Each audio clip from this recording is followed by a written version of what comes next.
church leaders. Ayan. And nung nabasa ko siya, na-bless ako kasi nga, taga siya, Nigeria. Di ba sa Nigeria, ang mga kalsada, mga lubak-lubak.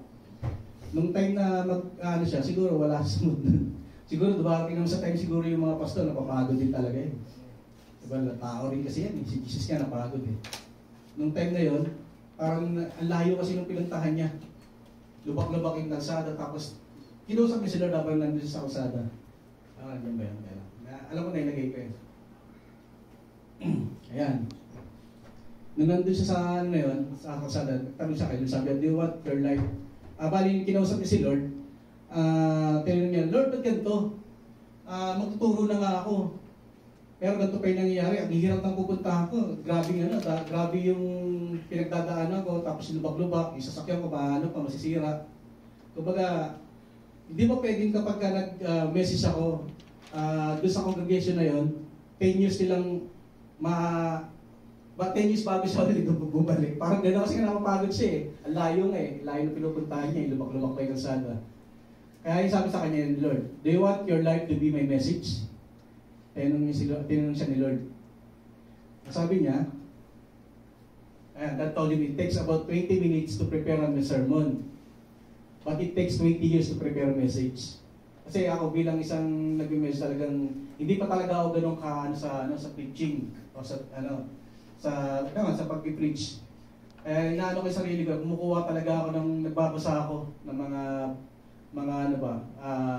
makukuha akong information or pagdadagdag sa kaisipan ko na may proof. Ganun naman talaga dapat, di ba, ang edad natin. Kung di porket ganyan ang edad, di ka na mag-aaral. Tatay Fred yan, nag-aaral pa rin eh. Kumbaga, bilang tinuturuan tayo dito bilang isang tao na ang buhay, isang pag-aaral ng buhay, habang nabubuhay ka, mag-aaral ka. Ayun. Tapos binanggit yan ng Lord na it takes about 20 minutes to prepare a sermon yung message, but it takes 20 years to prepare a message. Ang ibig sabihin, parang yung buhay niya, siya yung message. Yung buhay ng pastor na yun, napaka-importante pala sa atin bilang isang lingkod na tumatayo rito. Yung buhay natin, na hindi ka makikitaan ng mga lapses or mga kakulangan, karumihan. Kasi talagang nakatingin sa iyo yung tao. At tingnan mo na siguro, masisita ka. Ayan. Nakapasin niyo si Pastor Joel, ito, 20 minutes, si Pastor Joel, habang nagagawa ng message dito, saglit lang, di ba? O, 20 minutes. Gawa ka agad. Kumbaga, yung sermon na katulad ng pinapangaral ng mga pastor, ano yun? Buhay nila yun. Dinadagdagan lang ng salita ng Diyos. Ito pa yung sinabi niya. He broke down and said, God, make my life your message. Sabi ni, kung pangalan nito, si Pastor Dibley Akani. Ayun. God, make my life your message. Nag-agree siya sa Lord na Kasi nag-request siya, baka pwede, pagka nag-sermon ako after 10 years, bago nila makarecover sa message na yun. Pwede ba yun? After 10 years, baka paglabas mo lang, nawala na eh. Nasagi ka lang, bigla ka nang pumalag eh. Wala na yung message. Wala na yung natutunan mo rito. Diba? Kaya hindi pwede yun. Kaya hanggat maaari, ang process talaga, papakita natin sa Panginoon at sa tao na karapat-dapat tayong tumayo rito. Amen. Sabi dyan, he discovered that ministry is not all about talking. It is first of life, all life. Yung buhay. Hindi lang talking, hindi lang sigaw-sigaw rito. Yung pagbago ka! May mga pastor na ganun. Si Pastor Joel lang siya eh, sa mga Holy Spirit pagka inaano niya eh. Pero yung ibang pastor, pag nakating kayo ng mga sermon, talagang sumisigaw. Talagang parang ang lakas pa yung speaker. Dilakasap talaga. Ayan, sabi niya, he's discovered that ministry is not all about talking, it is first of all life. Ministry is not about shouting, but shining. Nakikita ako sa buhay nang nag-preach o yung tumatayo rito. Kaya ito talaga napakahuli nito. Ito yung pinalala sa akin ni Pastor Nelson na sabi niya, Brad, yung pulpit is holy. Dapat yung mga tumatayo talagang sila, karapat-dapat. Kaya sabi ni Pastor Nelson, kasi nakita ko tinatanggal niya yung yung sapatos niya. Kaya ako, pag tumatayo rito, di ba, yung sapatos, para simple ako eh. Hindi ko na-respeto yung pulpit. Ayun, ilang. Nakadala ako na pinamahalaw sa akin. Kasi nagkita kami nung Sabado. Nag-usap kami ng regarding sa ministry. Nagmingi ako ng mga maging, pasan ko yung may tutulong mo sa akin ako sa ministry. Sabi niya ngayon, yung mga leaders ng church, pwede tayo gumawa ng discipleship. Gusto niyo ba yun? Discipleship, si Pastor Nancy Magahan. Ayun, sabi niya, tutulungan kita. Ay, papahalam ko kay Pastor Joel. Sabi ko, papahalam ko kay Pastor Joel.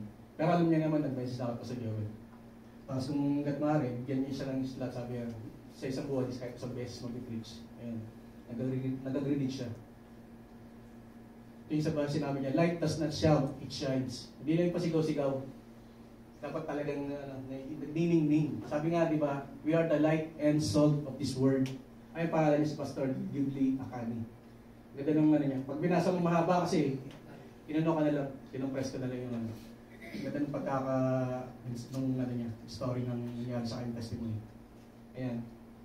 We are the light and salt. Dapat nakikita talaga sa atin ang Kristo na ating pinapanampatayan. Tapos yung siyempre yung respeto sa pulpit, ayan, yun yung nanalo sa akin ni Pastor. Na binalik sa akin yung mga dati ko natutunan na pinaalala yung sa akin. Dapat dito pa lang, mga talagang matayo rito, is karapat dapat. Amen? Kaya yun, nandito na tayo sa ministry. Ayun, ministry kasi yun, yung pagtuturo, preaching. Kasi pag sinabi kasi minister, kaya tinatanong ano yung ministry, pag narinig yung sa word ng minister, pagkakaunawa lang natin, kahit ako dati, pastor lang yun. Pastor, or mga bishop, mga matataas sa church. Ako lang, ganun yung pagkakaunawa yung sabi minister. Pero hindi pala. Kasi di ba ministry, isang lang yan. Yan yung word niya. Kasi sinabi lang ng ministry pala, bunga na yan. Lahat tayo, part tayo ng ministry. Ayan. Pero bago lahat, samahan niyo po muna ako yung tayo lahat at manalangin. Mga baging Diyos, papasalamat ako Panginoon dahil ikaw ay Diyos ng katagumpayan. Alam ko Lord na itong mensahe na ito Panginoon, i-prepare niyo Panginoon na maayos at payak at simple na maunawaan ng bawat isa. Kailangan Lord na masalita sa buhay ko, hindi yung makita yung sarili kong kahinaan. Lord God, use me as a vessel Panginoon, as a mouthpiece. Ikaw Lord na masalita. At ikaw Lord na marinig. Panginoon Ama, Holy Spirit, be with us in this place. At we are not allowing the work of the enemies in the name of Jesus Christ in this place. At ang po sa bawat isa. At maunawa at maintindihan nila Lord yung gagawin niyo, sasabihin niyo yung umaga nito. Salamat talaga sa makarinig ng mensahe mo. Ay mag-bless ang mga isa. Lalabas sila rito sa lugar at talaga yung papapala. Amen. Mangusap ka Panginoon. Nakikinig ang mga nito. Amen. Yan, ministry. Pag sinabing ministry, what is Christian ministry? Ayan, dito na ako sa pangalawa. What is ministry? Sabi sa Bible, a total of 174 times. Ba't ko ginaano to? Ano lang yan? Kumbaga, para magkaroon kayo ng idea. Yung ministries, saka minister, 174 times na binanggit sa King James Version. Kasi yun naman yung sabi ng iba na pinakaunang salin ng Bible. Pinamatanda. At yun yung mga karamihan sinusunod ng mga talagang magagaling na preacher. At sa dictionary meaning, the work or vocation. Pag sinabi vocation, ito yung parang pinaka-career. Ayan. Pinatrabaho mo. At yan, the work or vocation of a minister of religion. Ang yung dictionary meaning niya. Ministry is from the Greek word diakono. Diakoneo. Naalala niyo yan? Diakonisa. Ay, dyan din ang galing yung word na ano yun? Diakonisa. Dekon. Diakono.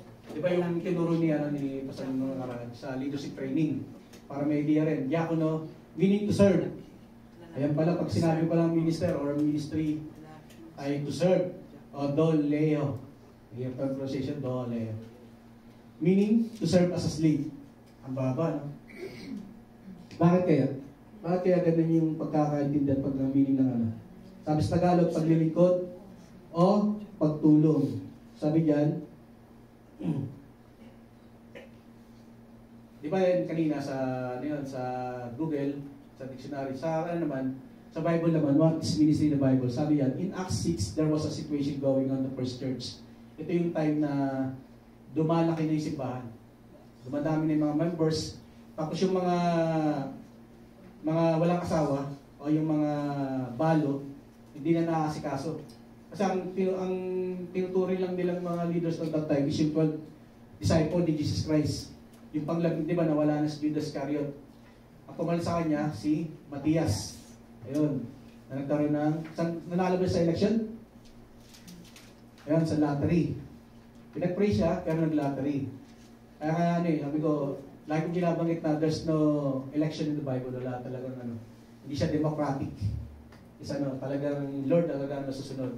Nagkaroon ng lottery, si Matias yung nanalo. Ayan, sabi diyan, the apostle to step forward and make a big organization decision. 12, nagkaroon sila, namili sila ng 7.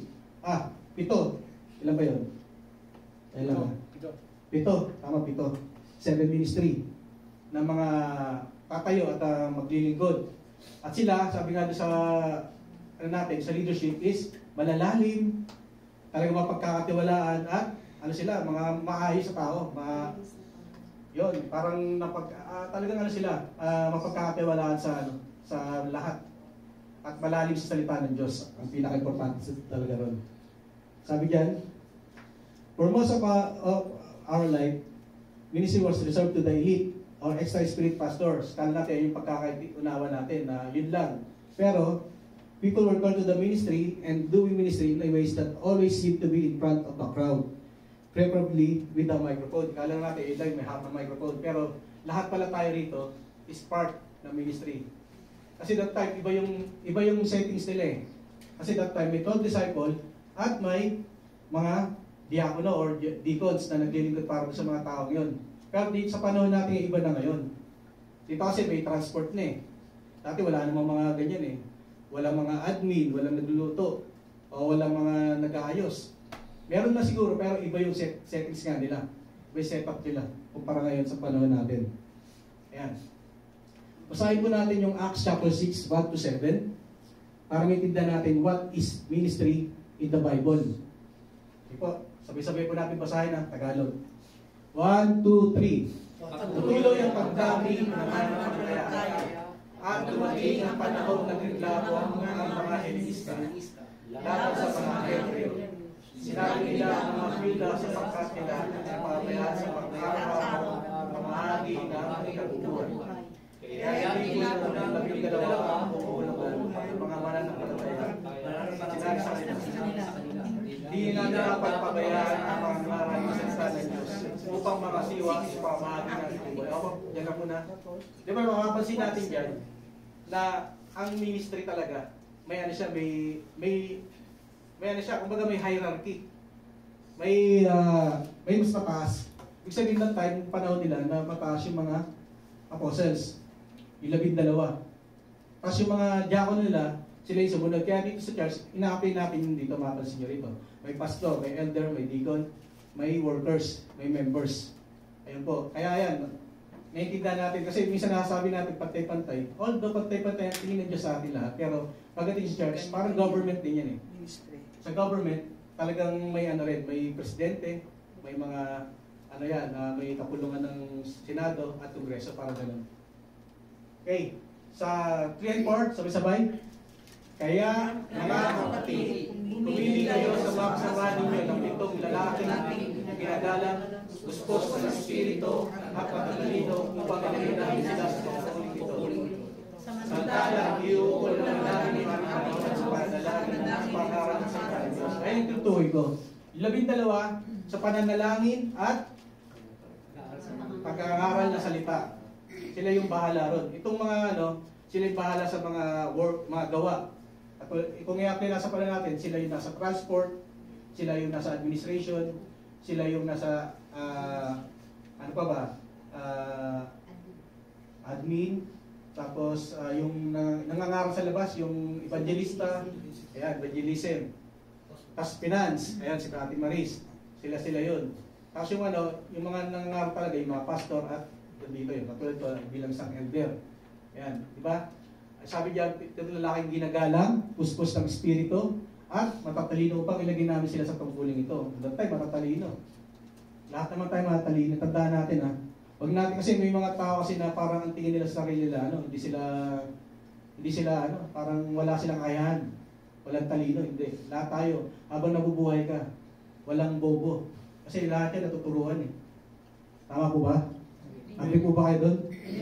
Kasi may parang may ano sila eh, yung may ano sila sa sarili nila na hindi ko kaya. Hindi, darating ang time na gagamitin din kayo. Huwag niyo isipin niya na hindi kayo matalino. Darating ang time matututo kayo. At daig ng ng mga wise. Pag sinabing wise, yung mga malalalang salita ng Diyos yung matatalino. Daig nila yun. Okay, 5 to 7. Sabay-sabay. Nalugod ang buong kapulungan sa kasapalan nito. Kaya hinihiling nila si Esteban, isa na lalaki lubos sa nananampalataya sa Diyos at uspos ng Espiritu Santo, at silang Felipe, Procoro, Nicanor, Timon, Parmenas, at Nicolas sa taga-Antioquia. Isang hindi na nahikayang sa pananampalataya ng Diyos. Nangiyak sila sila'y pinalangin ng pinuntungan ng kamay. Patuloy na doon magana sa salita ng Diyos at mga sumasabataya ay marami maging sa mga pangalaman ay marami. Amen. Kaya noong time na yun, kahit mga paring Hudyo, which is talagang galit na galit sila, makikita nga nyo sa Jerusalem na nung wala pa yung gera, ano sila talagang binabasos nila yung mga Kristyano ron, na mga Hudyo. Na siguro nakapalad kayo sa Facebook na ano, sabi nga nung isang Hudyo eh, ang trabaho ko is patayin kayo. Kasi mga ano kayo, mga kumbaga parang mga hintil, mga Gentiles, sabi ng Hudyo na napalad sa Facebook. So, kill all the Gentiles, parang ganun yung pag-aabagit niya. Kasi yung katuruan kasi ng mga Hudyo, parang ano rin yung Islam. Parang ito talaga. Na lahat ng mga Gentiles, gusto nila mawala. Sila lang, yung mga nanampalataya lang. Pero that time, panahon ni Jesus Christ, ng mga apostol, yung mga Hudyo, marami sa kanila, yung mga pari pa. Ibig sabihin, pag sinabing pari, malalalo sa tanis, mga mayayaman that time.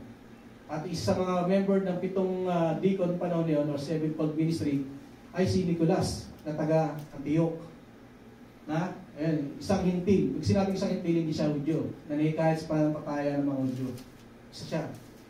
You know, doon pala ng panahon na yun. Dibaga, magkasama na talaga ang mga Gentiles sa Diyos. Ayan. Sa English, sige. Bali,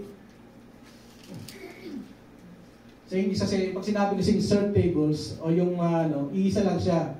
Tapos yung, hinighlights ko lang yung dalawang dyan, sa ministry of the word. Parehas lang, even yung mga disciple, parehas lang sila, na state lang rin ng salita ng Lord. Sila rin po ay iisang ng position. Wala po talagang, sa word sa meaning, yung, binagit ko na itong serve tables o yung mga ngalaga ng mga byuda at yung mga apostol prior to the ministry of the word is parehas lang po siya ng meaning. Yan. Dito po sa table ministry. Yung table ministry ba, Pastor? Ngayon. Ministry of the word, yung mga nangangarap. Parehas lang po talaga siya na talagang mga slave lang rin po ang meaning niya. Ayan. Dito po sa ministry, meron pa akong ginawang 10 points para lumabas natin maintindihan na ano pa talaga ang definition ng ministry. Bukod dyan sa mga meaning na yan, maunawaan natin sa dictionary at sa Word of God.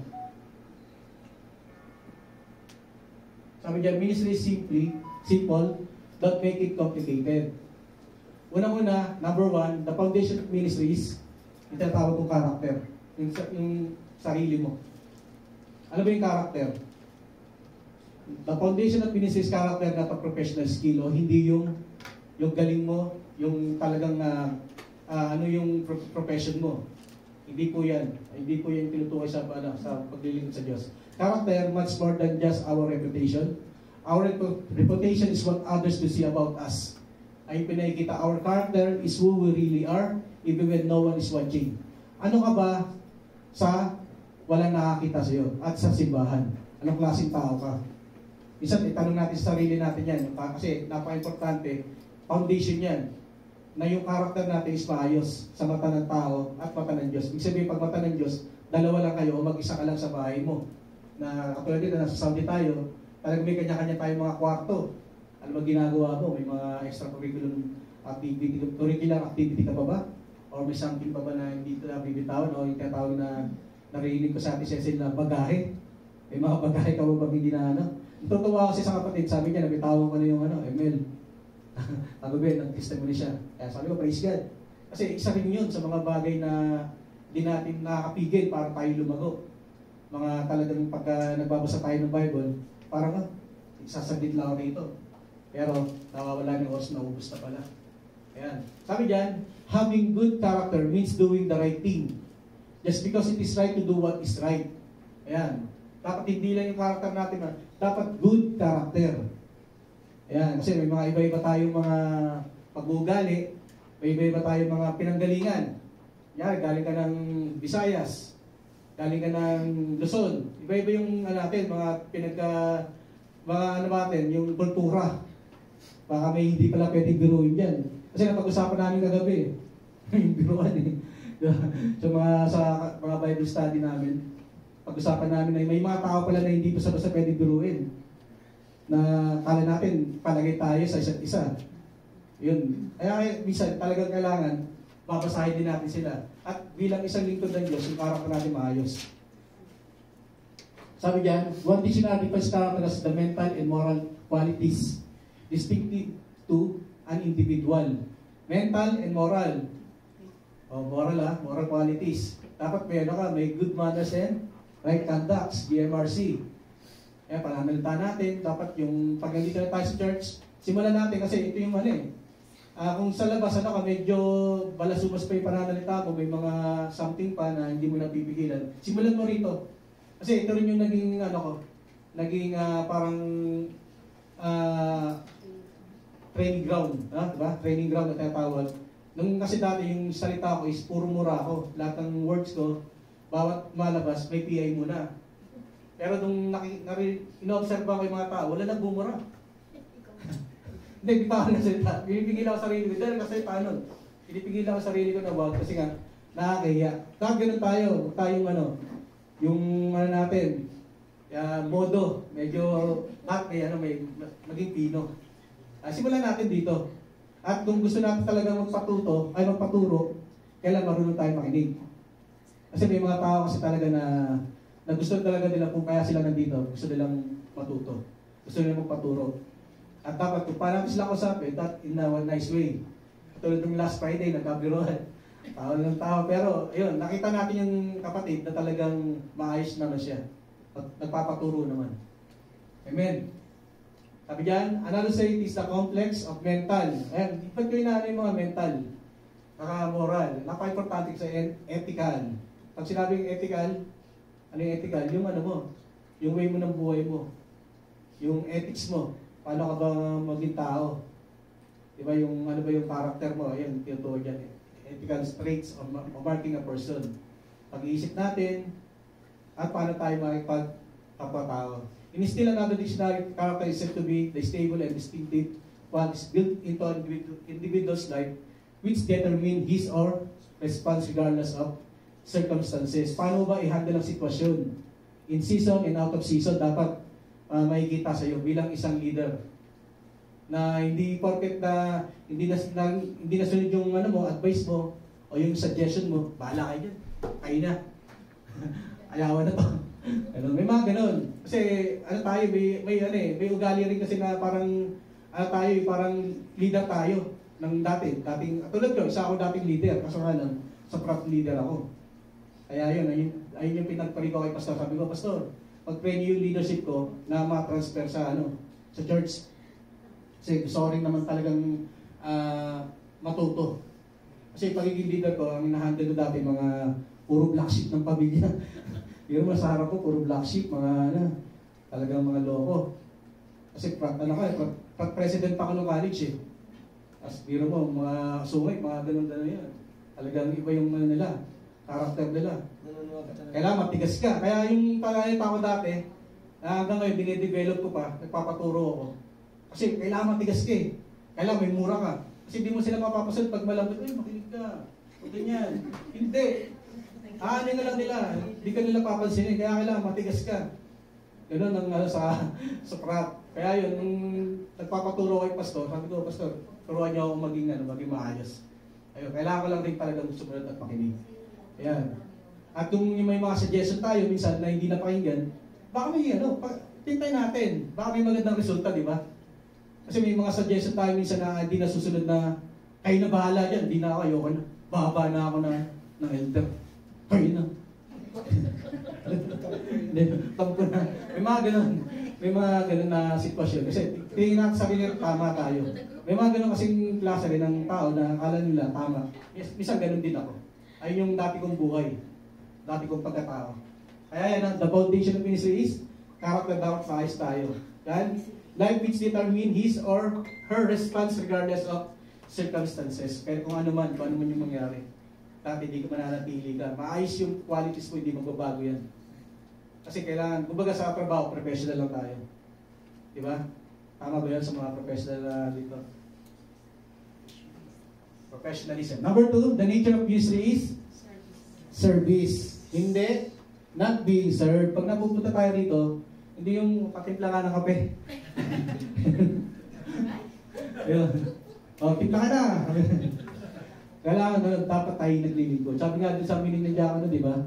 Slave. Pinakamabang slave. Kaya dapat tayo naglilingkod, hindi tayo pinaglilingkuran. Kaya nakaka-bless din yung mga bagong kapatid dito na kami naman magluto. Talagang gigil na eh. Sa atin. Pagka sa atin, luto nga kayo. Lagi na ako kita yung post niya, parang isang puntahan eh, lapit lang oh. Diretso lang, isang puntahan namin bro. Kasi swimming pool pa sa labas. Sabi ko, daanan niyo, punta kayo dito, wala ko nakasasakyan para mag-deliver. Yung malunggay ka, pulo mo inawalis. Pinupulot na pulo. Amen. Sabi sa Matthew, ito yung supporting verse niya, sa Matthew chapter 20 verse 28, just as a son of man did not come to be served. Si Jesus Christ yung son of man na yan, but to serve, and to give His life as a ransom for many. Tandaan ko natin, siya yung pinaka natin. Halimbawa, na si Jesus Christ, hindi siya napunta rito para siya ipaglingkuran, kundi siya para maglingkod. At ang pinakamatid sa lahat, inalay niya pa yung buhay niya para sa ating mga kasalanan. Yan.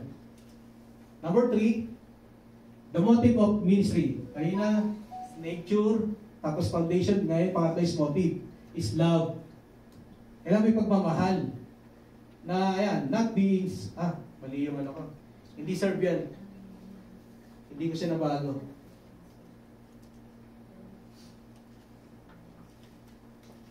Ayan, not money or power. Mali yan. Not money or power. The motive of ministry is love. Hindi yung verse. Mali rin yung verse. Ito yung hindi ko nabago.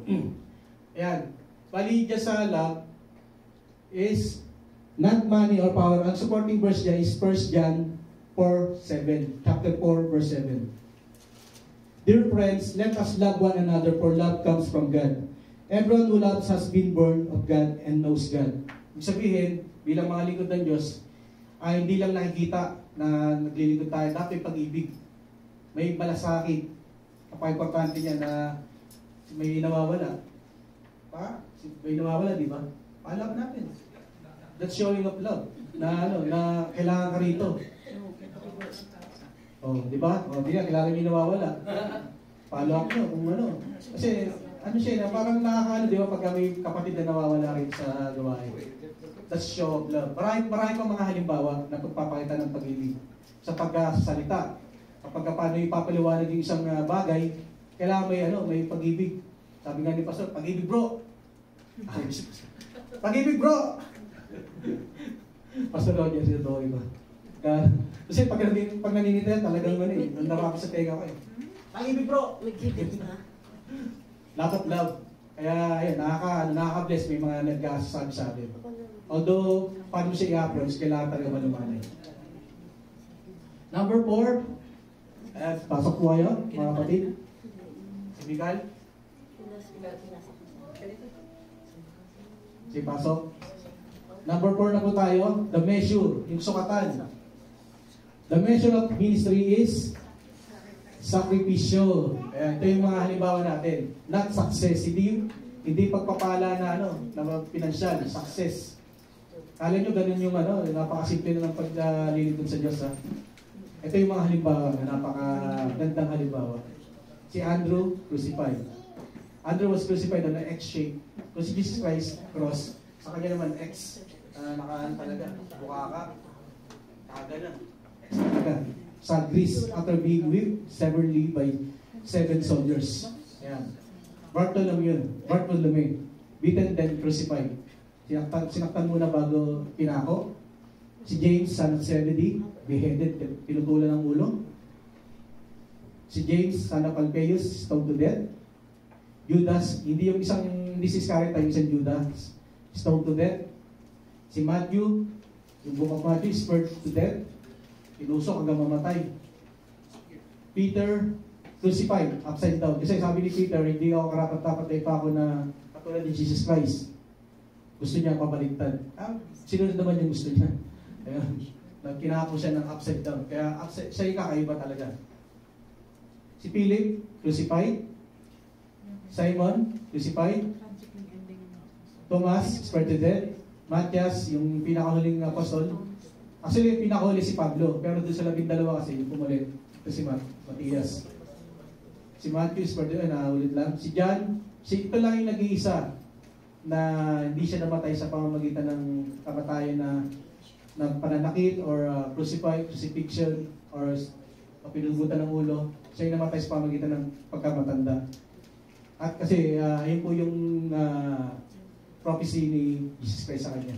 John faced martyrdom when he was boiled in a huge basin of boiling oil during a wave of persecution in Rome. Grabe, no? Hindi pa rin siya namatay. Kaya hindi pa rin siya namatay, di ba? Ano yun? 13 lives. Pusa, di ba? Ayan, si Paul, pinakahuling apostol na pang-13, tinutukoy talaga. Tortured and then beheaded by the evil Emperor Nero of Rome in AD 67. After 3 years, bumaksak yung Paul of Jerusalem. Walang natira. Sabi ni Jesus Christ, di ba? Walang matitirang nakapatong dyan after 3 years. Kasi AD 70 nangyari yun. Ayan. Sino yung mga tinukoy ko? Sino yung 12 apostol? Pangatlo to si Paul, na dahil sa kanila, bilyon ang mga Kristiyano sa panahon natin ngayon. Amen? Dahil sa sakripisyo nila, inalay nila yung buhay nila para sa atin. Kaya tayo nakakilala sa Panginoon. They gave up rewards that would last only short while here on earth. Baga yung mga pagpapala. Lalo to si Paul, mayaman niya. Kasi ano yan, high priest yan. Kumbaga, member siya ng high priest. Pharisees. And saw the bigger picture and plan on what would happen in eternity in heaven. Itong buhay natin napakikilang kung tutusin. Kaysa doon sa walang hanggan na buhay na meron sa susunod na pagkatapos ng buhay natin. Pasamantalang buhay. Kaya ayun dapat nating tingnan. Na tayo dapat namumuhay tayo. We live by faith and not by sight. Hindi tayo naniniwala sa mga bagay na nakikita lang natin. Huwag nating panindigan na to see is to believe tayo. Dapat naniniwala tayo sa mga bagay na hindi natin nakikita. Kasi ang Diyos natin, hindi natin nakikita. Spirit, our Lord is Spirit. Sabi ka doon. Kaya yan. Kaya yung mangyayari ito, mangyayari yan. Yung mga nangyayari sa Jerusalem, sa Israel at ang Iran. Kung magbabasa tayo, kampante lang iba, yung talagang nakakayunawa ng salita ng Diyos. Kasi rumors and of war is mangyayari talaga. Pero hindi pa yun yung katapusan, sabi ni Jesus Christ sa Matthew 20. Pagbasahin niyo yung Matthew 24, buong chapter. Mababasa niyo may mga mangyayari pa. Bago talaga dumating yung yung second coming. Ano pa yung mga hindi pa mangyayari pa? Sige, may mga kasagot po ba rito? Para bigyan ko kayo ng chocolate mamaya. Ayun, yung Antichrist, darating muna. Bago mangyari yung pagdating ni Jesus, darating muna yung Antichrist. Kapag dumating na yun, tapos nagkaroon ng one world order na tinatawag. One government, ayun na ang pagkatapos. Darating na si Jesus. Kaya yun yung time na dapat. Kaya dapat naunawaan natin yung Bible. One religion. Ayun, sa nalang tama yun, sabi ng pastor. Kaya tayo bilang huwag tayong kabahan. Ano mangyari? Kung mamatay tayo, ewan ka lang, hindi ka mag-agree kayo. Kung mamatay man yun, alam natin saan natin tayo mapupunta eh. Kasi dapat ay yung natin eh. Kung mamatay ka ngayon, sigurado saan natin mapupunta. May assurance na tayo. At may assurance tayo bilang Kristiyano. Kaya ako, hindi ako kinakabahan sa nangyayari niyan. Kasi talagang mangyayari yan. Hindi natin mapipigilan yan. Yung secret agreement nangyari na, yung mga prophecy sa Bible, sa Revelation. Nagkaroon ng secret agreement yung Islam saka yung mga Hudyo. Nag-usap si MBS saka si Netanyahu. Dahil nga sa Neom Project. Pero biblical yun, prophecy yun. Magkakaroon ng secret agreement yung dalawang, yung angkan ni Ibrahim, ay angkan ni Isaac saka Ismail. Sa Bible yun, magkakaroon ng secret agreement. Nangyari na. Nag-usap si Netanyahu sa MBS na yung sa ano yun, yung sa may kanal, yung kanal doon sa malapit sa Jordan sa Israel.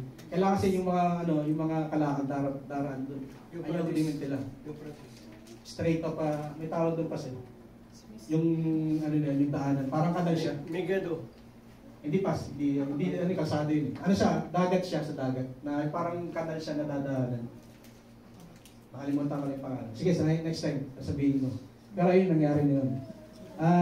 Yung mga gera niyan, normal lang yan. Nangyayari yan. Antichrist, yun yung hintayin natin na pag nangyari na yun, yan na. Talagang, kung ngayon, naglilingkod ka sa Diyos, mas maano ka na. Kasi tatanungin tayo, tandaan natin, tatanungin tayo ng Diyos sa inaharap, ano yung ginawa mo, pinagkatawala kasi yung buhay. Nung time na nandito ako sa mundo. Paano mo iningatan? Yan, lahat. Lahat hayag sa Diyos. Lahat, alam niya. Kaya lahat na natin nagagawa natin mali, lahat yan, may yan yan. May karapatang yan, parusa. May mga consequences. Ayun, ini-encourage ko kayo na maging prepare kayo sa bagay na yun. Although, hindi pa yan talaga. Patikim pa lang yan. Patikim pa lang yan. Sa mangyayari sa inaharap. Amen? The measure of sacrifice. This sends two messages. The first is Jesus undeniably was who he said that was or 12 men would not have died. Kumbaga, 100 deaths they could have avoided by just saying it was all untrue. Kumbaga, nangyari yung sinasabi ni Jesus Christ na talagang maghihirap kayo. In this world, you will face trouble. But behold, I'm on the top of it. Sabi ni Jesus Christ sa mga disciple niya. Ano kayo? You will face trouble. At nangyari nga sa 12. Pangalawa, the second thing is show us, as humans, what true sacrifice really is. They give up everything, including their lives, to follow Jesus. Bilang lingkod, pasanin mo yung cross ko. Ano may pagkakaintindi natin, pasanin mo yung cross ko? Yung sinabi ni Jesus Christ yun. I-deny natin yung sarili natin. Ayun yung sabihin nun. I-deny. Hindi yung papasanin mo yung ginawa ni Jesus Christ sa cross, hindi ganun. Hindi siya literal. I-deny mo yung sarili mo katulad ni Jesus. Siya ay Diyos, pero kinalimutan niya. Tinanggal niya yung pagka-Diyos niya. Nagpakasakit sa cross sa matay. At ganun din yung gusto mangyari ng Diyos, ng Jesus Christ sa atin. Come and follow me. Carry my cross. Alin ba? Ayan, nawa, may natutunan tayo, no? Palakpan muna natin si Lord. Sa parang mga tayo. Number 5, the third ministry is submission. Napaka-importante nito sa isang not pulling rank. Ayan, sinerch ko yung pulling rank na yan. Sabi yung pulling rank means someone in the position of authority chooses not to use their power. Ayan, alam niyo yun, yung may posisyon ka sa church, pero ayaw mong gawin, ayaw mong itutos yung bagay niya kasi nga baka mapulaan ka na kasi may nagtapalo na dalawang side, pero ayaw mong magdesisyon. Hindi mo ginagamit yung authority mo. Kaya yung mga yun, nasasabihan ka ng mga negative bilang isang leader. Dapat kapag leader ka, dapat diretso, sabihin mo yung totoo, sabihin mo yung nararapat. May masaktan man dyan, magkakaayos din yan. Kasi kaya nga dapat sa isang iglesia, may mga suggestion tayo. Pag hindi nasunod yung suggestion mo, baka hindi pa talaga dapat yun. Dapat matuto tayong tumanggap sa bagay na yun. Kasi lahat ng dito open, pero pag napagkasunduan na mas maraming pabor sa ganitong suggestion, dapat tanggapin natin sarili natin yun. Kasi may sinasabi dyan, the authority ministry submission not pulling rank. Hindi ginagawa ng leader yung dapat. Authorize natin yan, gawin natin yan. Kasi ayaw niya may masabing mabilang sa'yo. Ayaw niya may masabi itong kaliwa. Inaani yung leadership niya. Kumbaga parang nagiging weak siya sa kanyang leadership. Kaya dapat ang leader medyo matatag talaga. Hindi naman authoritarian, pero may authority. At dapat pantay-pantay ang tingin sa bawat isa. The action of accepting or yielding to a superior force or to the will or authority of another person. Sabi diyan sa Romans chapter 13 verse 1, they were forced into submission. Tayo bilang mga nagtatrabaho sa kumpanya natin, di ba may tayo, may head nurse, kung nurse ka, sa pag-secretary ka, may president. Pag nasa warehouse, may manager ka. Pag operator ka, may supervisor ka. Di ba may kanya-kanya tayo mga boss? Ganun din sa church. Hindi boss yung tawag, lahat tayo straight tanda natin. Pero may nag-authorize sa atin, may authority behind us bilang isang mga members. Like sa Bible study, napaka-importante. Sa Bible study, kapag ikaw, leader ka ng Bible study, may head ka pa rin. May Christian vocation. Dapat nagsasubmit ka rin. Kung ano mang ministry, kung sa administration, may head yan. Kung ikaw ay taga-bili or taga-luto, dapat magbibigay. Kasi diyan nagsisimula yung submission. Wala akong nakitang kapatid na hindi marunong mag-submit na lumago sa pananampalataya. Yung spiritual life. Kasi talagang medyo matagal na rin ako sa ministry since 2012 o 13. 12 ako nakakilala sa Lord. 13, talagang totally talagang sinarender ko sarili ko sa Panginoon. Ano na ngayon, 12 years na rin. Talaga wala akong nakita na hindi siya marunong mag-submit. Hindi siya lumago. Kasi kaya hindi siya marunong mag-submit. Nagsisimula yan sa mga Bible study, sa ministry, kung member ka ng finance ministry, or ng transport, dapat nagsasubmit ka. Hindi, susunduin dito, mas malapit to eh. Ito yung gusto ko eh, matipid sa gas. Diba? Eh, may leader tayo ng transport. Sunduin mo to si sa Kasim. Pastor Roger, sunduin mo sa Kasim, si Brandon Bon. Layo nun. Saan pa siya? Sa Sudair pala, Sudair. Yan. Pero malayo yun, hindi naman bibigay sa atin yun. Kumbaga, sa mga ministry, dapat yung mga tayo. Doon pala lang sisimula sa mission, tapos sa church, sa mga pastor natin, nagkasabit tayo. Hindi tayo bigla papasok sa isang eksena na gagawin natin yung gusto lang natin. Dapat may submission. Yan, sabi niya, everyone must submit to governing authorities, for all authority comes from God. Lahat ng authority comes from God, and those in position of authority have been placed there by God. Kasama dyan yung government, yung trabaho, at church. Kasama yan, governing authorities. Sabi dyan, the Bible teaches that we should submit to one another out of reverence for Christ. Kapag tayo po rin nagsasubmit sa bawat isa, o sa ating mga sa authority sa atin, tayo po may takot sa Panginoon. Kailangan ginagawa na natin may takot tayo sa Panginoon. To esteem others better than ourselves, to obey those who have authority over us. The most of all, to submit ourselves under God's authority. Siyempre, God's authority and His law, because God will resist all who refuse to submit. At ang sabi diyan, humble themselves but will only give grace to the humble, and humble people are submitting people. Lahat ng mga na mapagkumbaba ay marunong silang mag-submit. Sa Bible, mababasa natin 2 tao lang mababasa natin na sinabi nila sa sarili nila na sila humble. Isa sa old, isa sa new. Sino sila? Si Moses at si Jesus Christ. Mababasa niyo na talagang sinabi nila na sila humble. Kaya ba natin sabihin sa sarili natin na humble tayo? Sinong makapagsabi? Ako, mapagkumbaba ako. Hayaan natin yung ibang tao sabi. Hindi yung sarili mo. Pero yung mga taong yun, si Moses at si Jesus Christ, Diyos na nagkatawang tao, talagang deserve nila yun. Pero sabihin mo na, humble ako. Ba't tao magsasabi dapat? Ayan, humble people are submitting people. Napaka-importante yan. Number 6, the purpose. Ano ba yung purpose ng ministry? Is to glorify God. Ayan naman talaga eh. Mag-glorify yung Diyos sa buhay natin. Kapag nakikita na ikaw yung submissive, nakikita si Jesus Christ sa'yo. Kahit sino sa atin. So yan, not to glorify ourselves. Pag gina-glorify mo sarili mo, ang ganda ko, magaling ako, mas marunong ako kay pastor. Mas, take ko yan si BS leader, mas magaling ako magturo dyan. Iba yun. Gina-glorify mo yung sarili mo. Dapat be humble lang talaga. Kasi ang purpose natin is to glorify God. Sabi yan, I have brought you to glory on earth by finishing the work you gave me to do. Sabi ni Jesus Christ. Sinasabihan yung mga disciple niya na I have brought you glory on earth by finishing the work you gave me to do. Kausap ka rin yung mga disciple at sinasabi niya sa Panginoon. Sabi niyan, 1 Corinthians 10:31 to 33. So, whether you eat or drink or whatever you do all the glory of God. Give no offensive use or to the Greeks or to the church of God, just as I try to please everyone in everything I do, not seeking my own advantage, but that of many. Kumbaga, kung yan yung kakabuti ng karamihan, hindi na sarili mo. Huwag ka huwag mong i-take advantage sa bawat ginagawa mo. Gino-glorify dapat natin, Lord. Sabi yan, whether you eat or drink. Kaya napaka-blessed ng mga taong, kaya sa pag-inom lang ng tubig, pinapasalamatan nila ang Diyos. Gino-glorify nila, salamat kay tubig. Yung isang katrabaho dati na Nepal na Kristyano, kada makikita ko siya uminom ng tubig, thank you Lord. Thank you God, pipigit siya. Ay, nabibless ako dun. Ayan. We have to glorify God. Number 7, the tools. Ano yung tools of ministry are prayer and scripture. Sino yung nasa prayer ministry?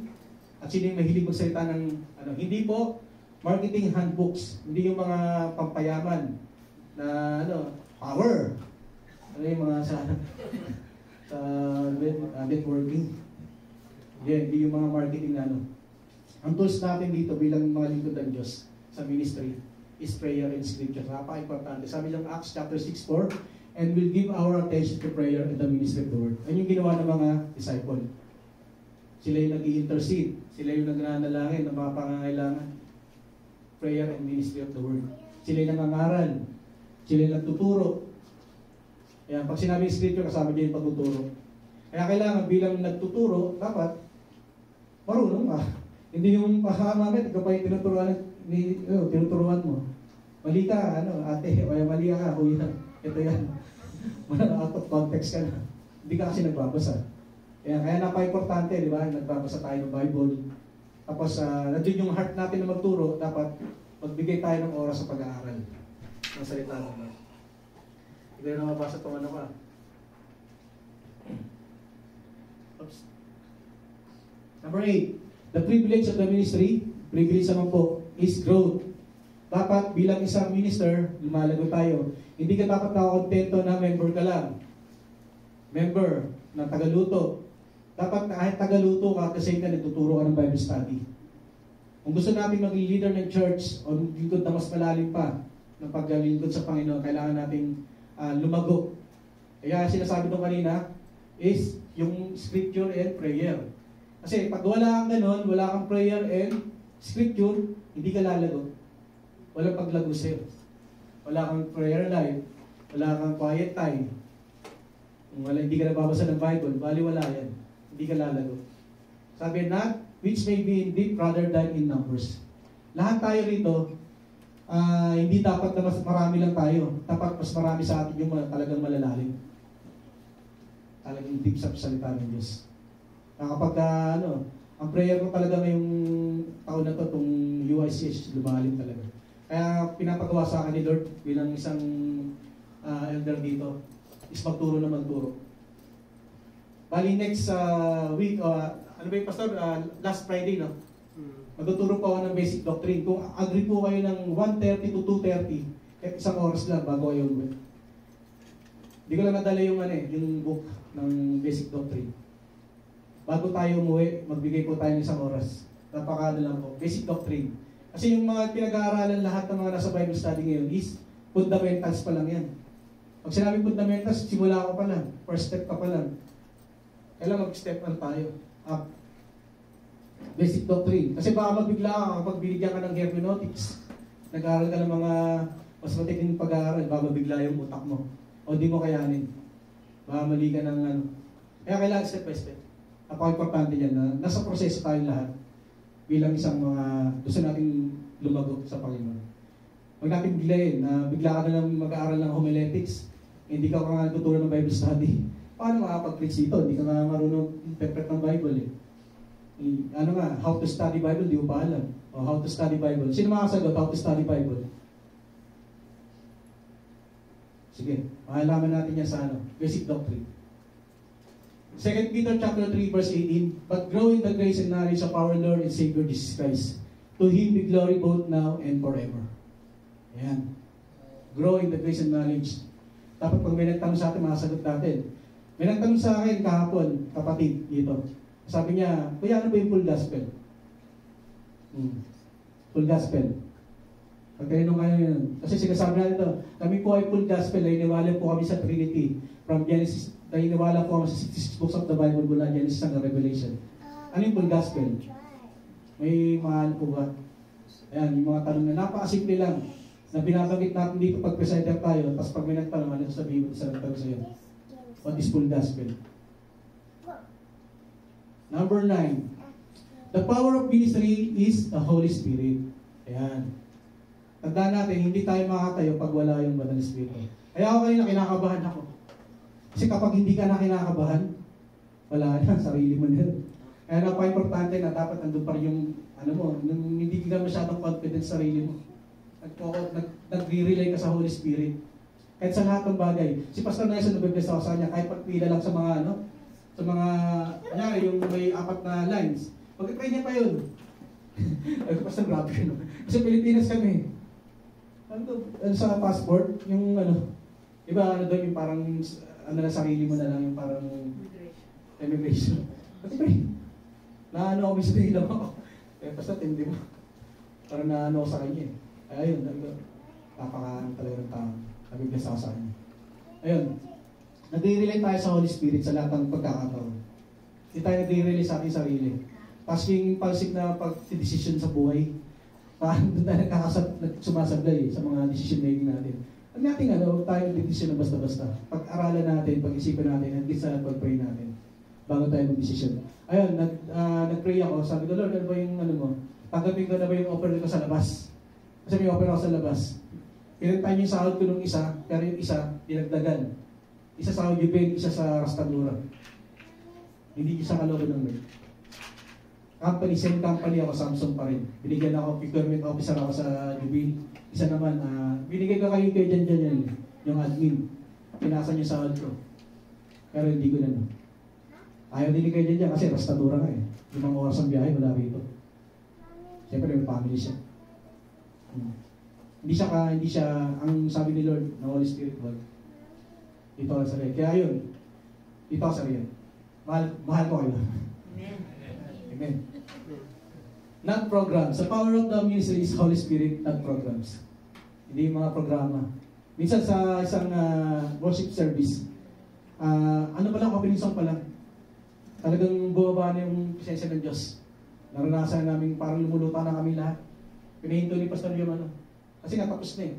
Kumbaga, pagka nag-ano pa, yung praise, kasi, di ba, normal na line-up, opening song, tapos 2 praise, tapos 2 worship. Okay na, kasi naranasan na ng mga kapatid yung presensya ng Diyos. Diretso na sa word. Habang mainit to, sabi ni Pastor Mesa, habang sariwa pa yung ramdam pa natin yung Holy Spirit, mag-preach yung mag-preach. Talagang na-bless kami lahat. Diba? Hindi sila sumunod sa program. Although may program talaga na gano'n na dapat tapusin nila yun, hindi na pinatapos. Hindi tayo dapat nag-release sa program. Nangyayari yun. Depende sa prompting na tatawag. Prompting of the Holy Spirit. Sa mga nag-aaral na about sa Holy Spirit, ayun, pag-aralan din natin yung prompting. Acts chapter 1, verse 8. But you will receive power when the Holy Spirit comes on you. And you will be my witness in Jerusalem and all, ito yung sinasabi ko nung Bible study namin, and all Judea and Samaria and to the ends of this earth. Ito yung Bible study natin kagabi. Nagsimula dyan, witnesses in Jerusalem. Kasi Jerusalem, pamilya nyo. And all Judea, kamag-anak. Samaria, yung mga kapitbahay o ibang tao, mga trabaho. And then to the ends of this earth. Yung mga balahi, mga trabaho nyo. Ayan. Diyan magsisimula ang natin. But you will receive power when the Holy Spirit comes on you. Pag nakasin na natin yung kapangyarihan ng Diyos, Holy Spirit, and you will be my witness. Pag sinabi witness, tayo kala isang natin yan sa ating Jerusalem. Unang-una. Sunod yung Judea, kapag-anak. Samaria, kapitbahay, and to the ends of the earth. Kasi kagabi, may nag-ano si Kuya Richard, sabi niya, gusto kong mag-share sa mga apospala daw yung Richard, mga taong grasa, mga ganun. Ang ganda ng puso ni Kuya Richard. Tapos sabi ni Kuya dyan, parang Kuya, mas okay muna sa pamilya. Tama. Kasi ito yung sinasabi sa Bible. Ito yung tama. Acts chapter 1 verse 8. Ito yung, hindi ko lang nabanggit yung verse, pero ito yung tamang verse. Ganda. Ganda na nangyayari. Nautot tayo. Amen. Number 10, ito yung ulit, the model. Walang iba. Walang ibang model kundi si Jesus Christ. Hindi si pastor, hindi si deacon, hindi yung poging gitarista.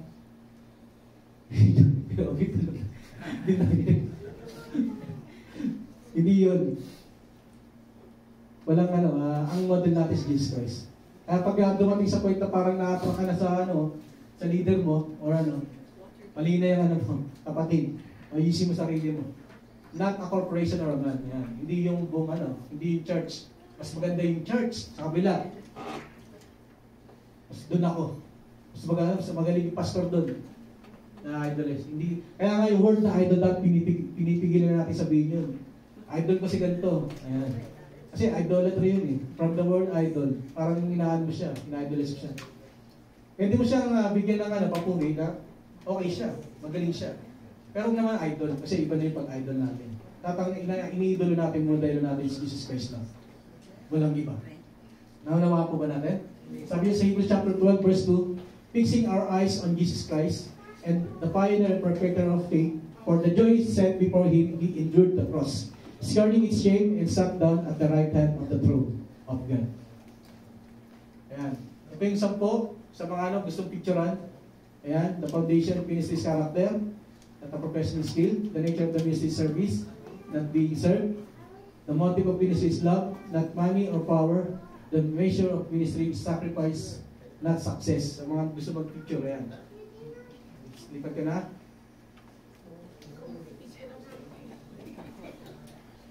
Ayan sa 5, the authority of ministry is submission, not pulling rank. The purpose of ministry is to glorify God, not to glorify ourselves. The tools of the ministry are prayer and scripture, not marketing handbooks. The privilege of ministry is growth, which may be in deep rather than in numbers. 9 and 10, the power of ministry is Holy Spirit, not program. The model of ministry is Jesus Christ, not a corporation or a man. Kaya para kahit paano may matanda kayo. Actually, it's leadership seminar to. Kasama to sa leadership training. Na nakaaral ko rin. Conclusion na to tayo. Sakto alas 12. Sakto lang ba ako? Girl? Amen. Okay, siya alas 12. Wala ka sa dito na. Sabi sa 2 Corinthians chapter 3 verse 2, the only letter of recommendation we need is you yourselves. Your lives are a letter written in our hearts. Everyone can read it and recognize our good work among you. Ibig sabihin, bilang isang lingkod ng Diyos tayo, buhay natin sa open book. Wala ka tinatago. Wala dapat tayong mga extra, sinabi ko na, curricular activity. Extra curriculum. Diba? Our life will be an open book. Ang dami sa pananalita ko pa nandito, maano na sa'yo na kung totoo ka o hindi. Kung talagang yung may something sa'yo, hindi ka makatingin diretso sa mata, yung mga training dati. Basta ginakaan, ano na yung sinasabi mo. Hindi mo narinig yung sarili mo. Kapag nagsalita ka rito, narinig mo na yung sarili mo. Naintindihan mo na yung sinasabi mo, nagsasalita na siya ng Diyos. Kaya pagka ikaw nagsasalita rito, tapos kung saan na pupunta. Pag gano'n, wala naiintindihan yung mga naiinig, may problema, may something. Siguro hindi ka prepared. Kasi napaka-importante sa isang minister is prepared. Sabi nga sa pag-aaral ng homiletics, a prepared messenger is better than a prepared message. Sabi doon. Yan. Ministry is about giving of ourselves and our time, talents, and resources. Tanda natin na ang pagiging minister ay kasama yung bulsa. Okay, kumana natin. Paglilingkod. Sabi nga doon sa pag-aralan ng kagabi, paano ka tutulong kung puro lang. Pag-pray natin yan, bro. God will provide. Kailangan mo doon. Hindi ka man nagbigay. Kahit na 100 or and natanda, resources to bless and help others. When we serve in ministry, we will find our greatest joy and most fulfillment in life. Tandaan natin, bilang transport ako, testimony ko to. Yung mga tinatransport ko, tulog na sila. Ako nasa kalsada pa. Sino yung mga transport dito? Yan, si Renz. Kasama ko sa transport yan. Kami. Kasi isang kami, grupo yung kami yan. Yung grupo yung tinatransport namin dati yan, magkasama kami yan. Isang grupo doon sa malapit na sa Alcards. Sila tulog na kami, pabalik pa lang kami ng field. Pero pagod kami, pero yung puso namin, pagtulog namin, ang saya. Naranasan niyo yan? Pagod ka rin sa church, hindi ka man transport, nagluto ka, may ginawa ka rito sa church, nagbilang ka ng pera, kung ano yung ginawa mo rito na talagang napagod ka, pero pag matulog ka na, napakasarap sa paramdam. Yung fulfillment, yung joy. Sabi dyan, no? Find our greatest joy and most fulfillment in life. Naranasan niyo ba yun? Nag-pray ka ng magdamag, pero hindi ka inaantok, gumigising ka ng madaling araw. Yung strength na pinagkakalob sa'yo ng Lord. May kanya-kanya tayong ministry. May kanya-kanyang gift sa atin ng Panginoon. Alamin natin yun. Ano ba ang gift ko? Minsan tanongin niyo si Lord, saan ba ako nararapat? Baka pinipilit mo yung sarili mo sa pagkanta. Yung nota mo, C sharp to the second power. Araw 3. Grabe. Baka hindi talaga yun, di ba? May kanya-kanya tayong ministry. Alamin natin. Tanungin natin si Lord. Minsan, nagko-confirm siya sa pastor. Dalawang confirmation, isa sa Lord, isa sa leader. Kaya natin, pag-pray natin. Kasi si Solomon yan, di ba? Pinag-pray niya yung wisdom. Nag-confirm sa Lord. Kaya bukasan, may nangyari. Nag-confirm sa tao, nagbigay siya ng decision. Wisdom from Lord yun. Yung dalawang babae na pinag-agawan yung bata. Ano sa tayo? Ate Chris, sa pagluluto, di ba? Hindi natin alam. Sino pa ba? Si Ate Cha, sa pagtuturo ng Bible study. Ate Cha, wala ka narihinig na. Hindi natin alam, mamaya, ibang natuturo rito.